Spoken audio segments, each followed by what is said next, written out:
Hello folks, I was checking out Craigslist today and turns out there was a local newspaper reporter, photographer, and I bought all of these four at once today, all of them together for $100. Score!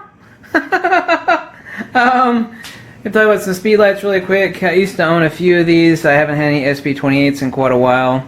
The one advantage they have over the SB26s and 24s, of course, the major advantage of the SB26 is that you don't have to buy a pocket wizard to remotely fire it like the rest of these flashes, except for the SB800 and the SB900 or the SB910. And the SB26 is the reason why they still command significant value, is because that they can be remotely slaved without using a pocket wizard or any of the other cheap Chinese junk. However, they are rather large. If you have pocket wizards, which is the only thing that I use and recommend because they're totally reliable, and while a pair will set you back basically about $260, so they're absolutely worth it. But you can actually see here the significant difference on the SB28s in size. Now these are old flashes, and I tell you what, when it comes to electronics, there ain't nothing that lasts longer than a Nikon Speedlight. I don't care whether you love Canon or Sony or Nikon, I don't care. Canon people will even use Nikon Speedlights, Sony people use... The reason why is that there is nothing, whether you hate Canon or not, whether you hate Nikon or not, it doesn't matter. Everybody will admit that there's nothing as long-lived or as durable as a Nikon Speedlight. And I bought all four. These actually go for about between 50 to 80 bucks, but I got all four of them today, including this little cute tray, for $100, so 25 bucks a pop. Now they cannot be used in a TTL on modern day DSLR. But they are absolutely incredible. You can be used in manual repeat mode. It can be used in not TTL but automatic and manual. I'm going to change it to one cycle selection. I'm going to change it down to 1/64, 10 hertz, and 4 cycles select. There we go.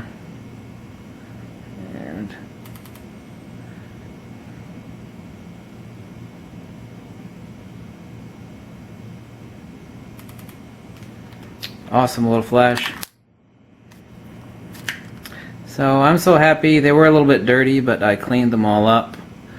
I love these old Speedlights. They're absolutely incredible. There is nothing like a Nikon Speedlight. People that hate Nikon still love their Speedlights and use them because they know how incredible they are. Some of these Speedlights are 3/4 as old as I am.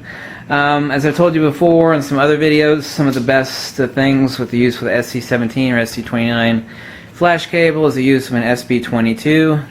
Get your camera off the flash. I mean, that is one of my core religious beliefs. It should be yours too. Get the camera off the flash.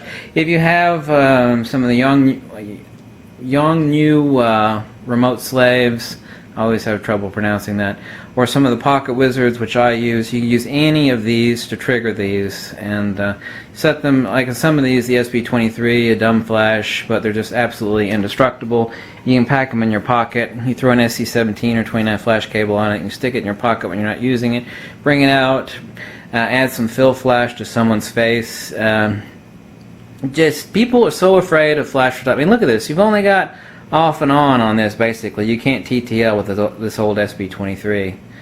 It's just incredibly simple. People are so afraid of flash photography, and experimenting with it is so easy, and you should not be afraid. I'm making a lot of videos coming up here soon on flash photography techniques and taking out all the complexity of it. Most people are perplexed when they look at SB800s and SB900s. You turn this on, it's like, oh crap, my computer was not this difficult. And you get really heavily intimidated by it, and there's no reason to be. 70% of the features on this flash most people will never use. I'm going to be going over the features on the SB910 flash. Now this flash new is $550 bucks. Sometimes there's a rebate, you can get them for $500 bucks. It is incredibly advanced. You could link a lot of them together. You don't need a remote. You don't need remote pocket wizards to slave them together. So that's a great feature that's built into these and the SB600s and the old SB26. So that is one of the reasons why they're both expensive but also highly desirable. Current production is SB910. I'm not a fan of the SB700 or 600 for several reasons I won't go into, but you know, just grab one of these simple little flashes. These are like 40 bucks. It's an SB22. Okay, and get yourself an SC17 flash cable, or you get yourself some wireless triggers and start experimenting with fill flash or halo hair halo illumination in some of your portraiture, and it just makes things simple. It's just not that difficult. It's nowhere near as difficult as you think it is, and these suckers, they just last forever as long as you don't corrode the battery compartment or something, and these aren't, and they all take 4 AA batteries. All of these are the same thing. It's 4 AA batteries. And as I've told you before, the only batteries that you should be buying is the highest milliamp Eneloop Pros, Panasonic. So anyway, I wanted to go over that, and I wanted to be saying that I'll be doing a bunch of videos on flash photography coming up soon. It'll be a whole bunch of series. But the important thing is there are a lot of videos out there on flash photography, but they do not make things simple. I may flatten my lips a little bit too much, but I can make things simple and take a lot of the fear. Just as I've said that 60%, well more than that, 60% of photography is in the macro world where nobody takes shots. 70% or more of real photography, the stuff that impresses people, is light layering. And whether it's all flash photography late at night, or whether it's fill flash, you know, the majority of photography and virtually all of pro photography and the impressive stuff involves some aspect of fill flash or use of speedlights to illuminate or layer your light. And I'll be going over that and making it really simple, at least hopefully so. I mean, I know how to do that already, but I'll be laying that out for you. And let me know if you get any questions on Speedlights. I can't believe that I think I've like up to 18 Speedlights now, which is ridiculous, but I couldn't pass up 4 more four more Speedlights today at 25 bucks a pop. I mean, I was just like, oh yeah, oh. So it took me an hour to clean them. They were rather dirty, not super dirty, but they're covered in stickers and Velcro, and they were used professionally.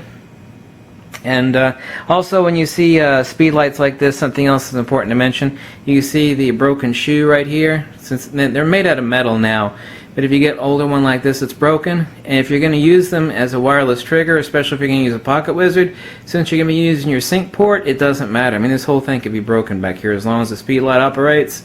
Since you'll be using like a pocket wizard and a PC connector, you know, so what on this? But this still actually works on a hot shoe connection, even though the corner is broken off there. This is an easy fix. You can buy actually 2 of these for $5 and fix them yourself. So the older ones like this have plastic mounts, the newer ones are all metal, so that issue doesn't occur anymore. As you can see here on this current Nikon SB910, the same thing with the SB800 and other ones. So anyway, thanks for watching, and catch you later. Bye.